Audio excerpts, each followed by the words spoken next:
Welcome बच्चों। इस session में हम सभी देखेंगे कि रूल्स फॉर राइटिंग यूनिट्स क्या है और कैसे किसी भी न्यूमेरिकल वैल्यू को रिप्रेजेंट करना होगा। ठीक है, सबसे पहले आप देखिए कि अगर फर्स्ट रूल है कि अगर कोई यूनिट किसी साइंटिस्ट के नाम पे पड़ा है तो उसका नोटेशन जो होगा कैपिटल लेटर से होगा और उसका एक्सटेंशन जो होगा वो स्मॉल लेटर से स्टार्ट होगा। ठीक है, पहले हम लिख लेते हैं फिर इसके बाद बताते हैं। If any unit is named after a scientist, scientist का मतलब पर्सन भी कह सकते हो, है ना। तो scientist, then it's symbol will be from capital letter। इसका सिंबल जो होगा वो कैपिटल लेटर से होगा।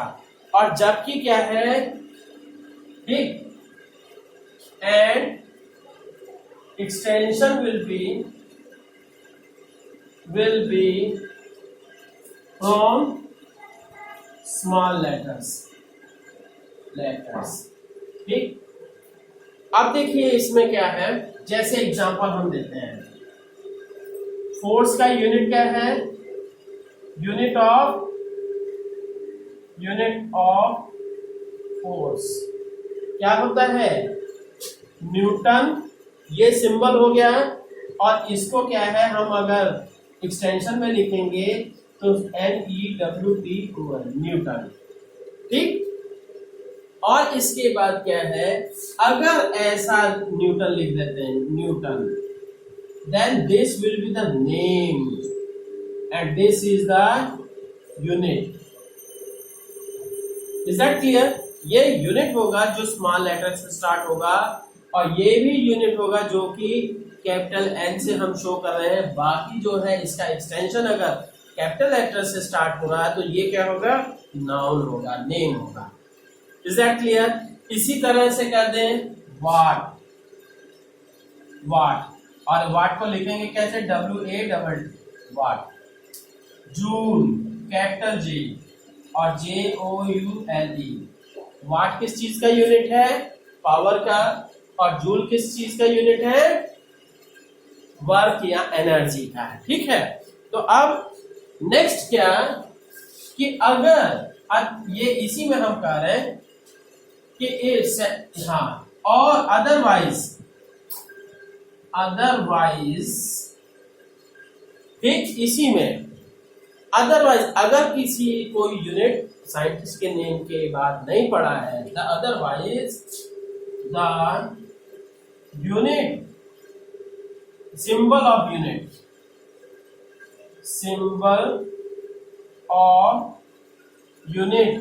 will be from capital letter sorry, symbol will be from small letter। ठीक, और जो उसका एक्सटेंशन लिखना है वो तो स्मॉल लेटर से ही लिखना है। ठीक, जैसे एग्जांपल कोई यूनिट बताइए जो कि साइंटिस्ट वगैरह के नाम से ना पड़ा हो, जैसे सेकंड या मीटर। तो मीटर को ऐसे भी लिख सकते हैं, सेकंड, SEC सेकंड, और बहुत सारे यूनिट्स हैं। ठीक है, तो अब kilogram, KG, kilogram and so on. ठीक है, तो अब सेकंड हम इसके बाद नेक्स्ट पॉइंट क्या कि units will be always written in singular form. ठीक है, units will always be written in singular form. Singular form में ही यूनिट लिखे जाएंगे।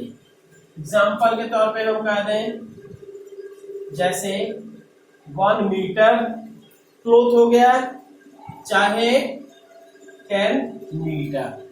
ये नहीं होगा कि 10 मीटर अगर है तो उसके आगे मीटर्स लग जाए, ठीक है। That will be always in singular form. अब third point, there will be no any punctuation sign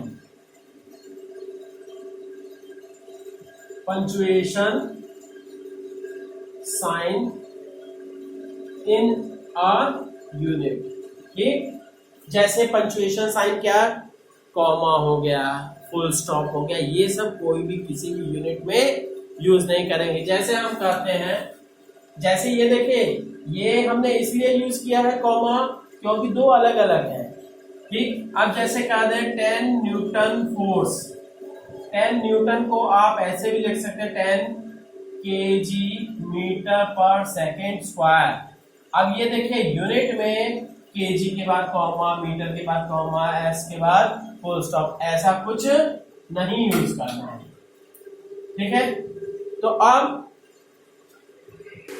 students देखिए कि जैसे कई बार वैल्यूज बहुत बड़ी होती हैं, जैसे हम जानते हैं क्या है, g equal to 6.67 into 10⁻⁻11 newton metre square per kg square, ठीक। अब इतनी बड़ी वैल्यू को आप ध्यान दीजिए, ये हमने इस सिस्टम में लिखा है। अगर ये 10⁻⁻11 ना लिखा जाए तो क्या हो जाएगा, 0.0010 फिर 667 हो जाएगा, बड़ा लंबा। एक टाइम पे लिखोगे तो क्या है, एक जगह तो लिख दिए पर उसके बाद नेक्स्ट टाइम गलती ही करोगे, ठीक। इसके लिए SI सिस्टम में क्या है, कुछ प्रीफिक्सेस दे दिए गए हैं, हाँ, है ना। तो ऐसा मीट्रिक सिस्टम में लिखने के लिए उनका एक सिंबल यूज किया गया है। क्या, जैसे कह दें कि 10⁻⁻1। बच्चों ये है, देखिएगा बुक्स में बहुत कुछ दिया है, पर मैं केवल और केवल आपको उतना ही बताऊंगा जितना कि आपको यूज होगा और साथ ही साथ क्या है, जरूरी है, ठीक। तो अब देखिए 10⁻⁻11, 10⁻⁻2, -1, 10⁻⁻2, 10⁻⁻3, 10⁻⁻6, 10⁻⁻9, 10⁻12 और 10⁻15, ठीक। इसको क्या लिखा जाता है, ये क्या हो गया, दिस बिकम्स डेसी, ठीक। और डेसी का ये सिंबल क्या हो गया, D. This becomes centi, centi का symbol C. This becomes 10⁻⁻3,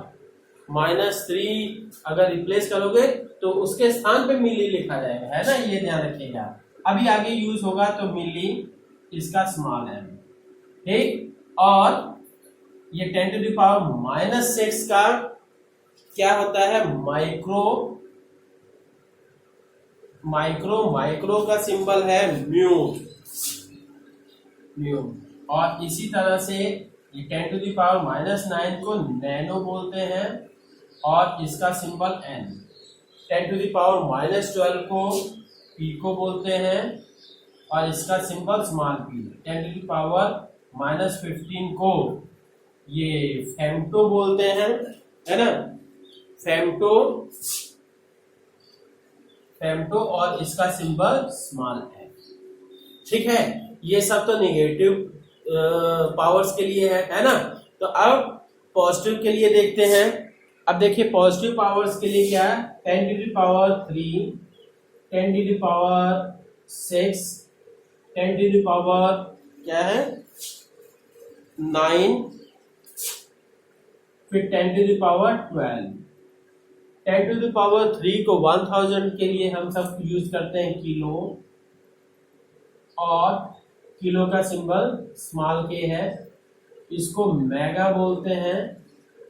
10 to the power 6 को, जैसे इलेक्ट्रिसिटी के लिए होता है इतना मेगा वोल्ट, 10 मेगा वोल्ट, ठीक है।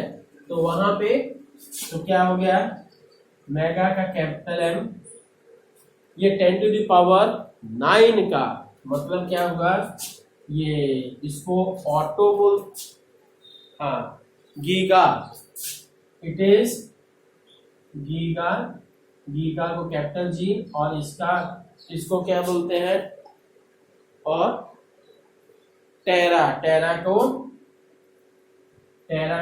Capital T. ठीक है स्टूडेंट्स, इसके अलावा भी कुछ है, पर क्या है आप सभी को जरूरत केवल इतने की पड़ेगी, ठीक, और इतना ही याद करने की जरूरत है, ज्यादा दिमाग पे बोझ डालने की जरूरत नहीं है, ठीक। अब हाँ, लेट अस सी स्टूडेंट्स एक क्वेश्चन कि एनएम, ये देख रहे हो पैटर्न दिया है, नाउ आइडेंटिफाई कौन सी चीज क्या है, ठीक है। अभी हम सब जो पढ़े हैं उसी के बेसिस पे सोचते हैं। एनएम का मतलब क्या है, capital N stands for newton, small M stands for metre, तो क्या बन गया, it becomes newton metre, newton metre, ठीक। अब ये एन एम क्या हो जाएगा, that becomes nano, N small N किसका सिंबल है, नैनो का, नैनो मीटर। फिर कैपिटल एन एम, क्या एम किसी चीज का सिंबल है, नहीं। फिर न्यूटन, ये तो न्यूटन हमको बोल देंगे, ये तो मतलब मीनिंगलेस हो गया, इट मीन्स मीनिंगलेस, कोई मतलब नहीं इसका। अब देखिए एम एन का मतलब, ये ध्यान दीजिए, कैपिटल एम का मीनिंग क्या होता है, मेगा। यहां क्या है, न्यूटन के बाद मेगा लगने का कोई मतलब नहीं था, ठीक है। तो अब यहां क्या है, mega Newton, it becomes mega Newton, ठीक। फिर स्मॉल एन स्मॉल एम, ये क्या हो गया, इट अगेन, स्मॉल एम तो मिली हो गया, फिर स्मॉल एन किसी चीज का सिंबल नहीं है, नैनो, मिली और नैनो कह दोगे तो ये कोई बात नहीं हुई, तो इसलिए क्या है, मीनिंगलेस, कोई मतलब नहीं है, ये भी कोई मतलब नहीं है। अब एम एन, तो it becomes small M milli and capital N becomes newton, तो मिली न्यूटन, ठीक है, ठीक है। ओके स्टूडेंट्स, इसी तरह से पढ़ाई करते रहिए। Okay, thank you.